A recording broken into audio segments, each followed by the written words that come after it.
Assalamualaikum warahmatullahi wabarakatuh. Selamat pagi, siang, malam. Halo Pak Jo sebagai dosen pengampu mata kuliah statistika yang saya hormati dan teman-teman yang saya sayangi.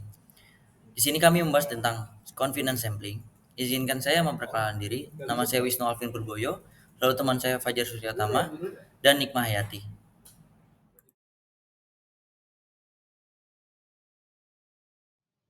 Selanjutnya, definisi para ahli atau sumber.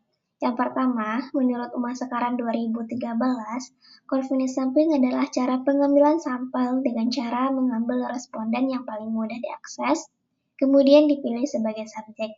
Seperti namanya, confidence sampling mengacu pada pengumpulan informasi dari anggota populasi yang mudah dijangkau. Yang kedua, dalam Crosswell 2015, confidence sampling yaitu peneliti memilih partisipan karena mereka mau dan bersedia diteliti.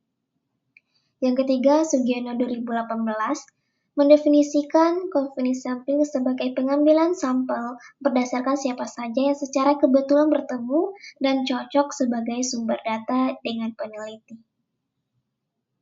Selanjutnya, interpretasi kelompok. Berdasarkan hasil diskusi, kelompok kami memahami bahwa confidence sampling adalah metode pengambilan sampel yang dilakukan berdasarkan kemudahan akses, ketersediaan, dan kedekatan dengan peneliti. Dengan kata lain, responden dipilih karena paling mudah dijangkau tanpa proses seleksi acak yang ketat. Berikutnya kita masuk dalam bagian metode dan contoh penggunaan confidence sampling. Jadi yang pertama itu menentukan tujuan dan lokasi penelitian. Langkah awal dalam confidence sampling adalah menentukan tujuan penelitian serta menetapkan lokasi yang relevan dengan fokus penelitian. Yang kedua yaitu menentukan responden yang mudah dijangkau. Penelitian menentukan responden yang mudah dijangkau. Confidence sampling menekankan pada kemudahan akses sehingga responden dipilih dari individu yang tersedia dan dapat dijangkau. Yang ketiga yaitu mengumpulkan data secara langsung. Tahap berikutnya adalah mengumpulkan data secara langsung menggunakan metode yang telah ditentukan seperti kuesioner atau wawancara. Selanjutnya kita masuk dalam contoh penggunaan confidence sampling. Untuk on-site sampling, kita bisa mengambil contoh seperti survei kepuasan pengguna jembatan atau trotoar baru dengan mewawancari pengendara atau pejalan kaki yang lewat saat itu. Yang kedua itu accessibility based sampling. Kita bisa survei kualitas gedung perkantoran hanya kepada pekerja yang ada di lantai dasar karena lebih mudah ditemui dibanding pekerja di lantai atas. Baik, berikut adalah sebuah video ilustrasi mengenai confidence sampling.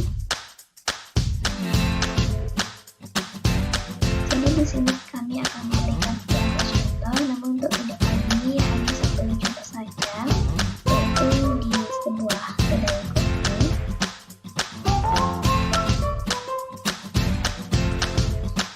Surveinya itu mengenai kopi apa yang paling banyak disukai orang. Untuk itu mari kita lakukan surveinya. Kopinya itu ada espresso, latte, dan mocha. Ayo kita ke universitas untuk melakukan beberapa pendapat karena kita lebih mudah untuk pergi ke sana.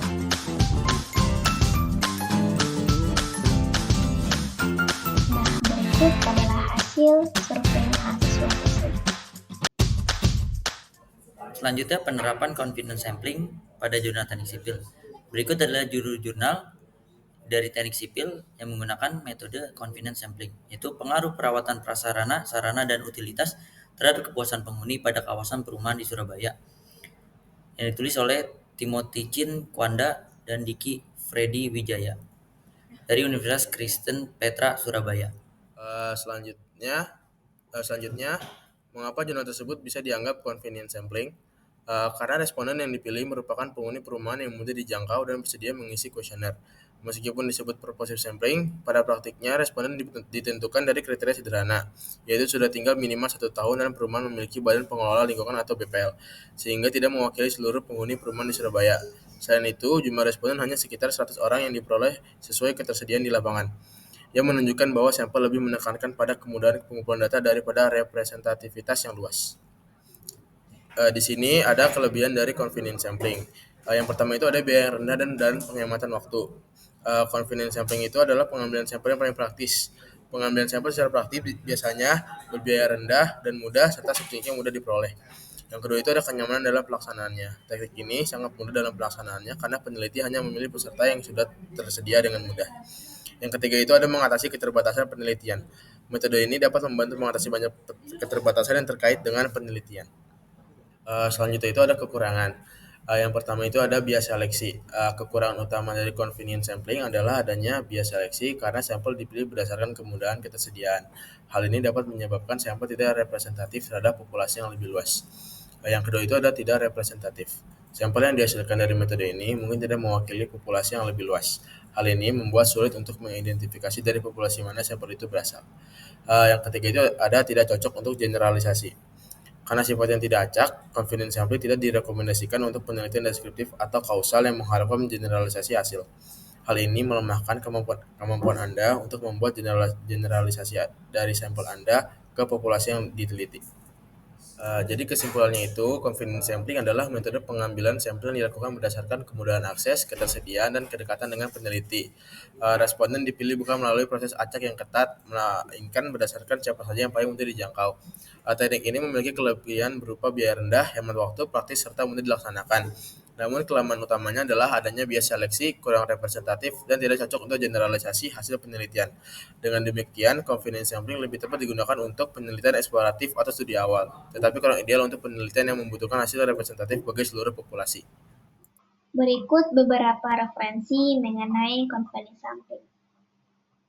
Baik, dari hasil diskusi kami, dapat kami sampaikan bahwasannya confidence sampling ini adalah teknik pengambilan sampel yang paling mudah dan cepat dilakukan, karena peneliti memilih responden yang mudah dijangkau. Sekian dari kami, terima kasih atas isinya teman-teman. Wassalamualaikum warahmatullahi wabarakatuh.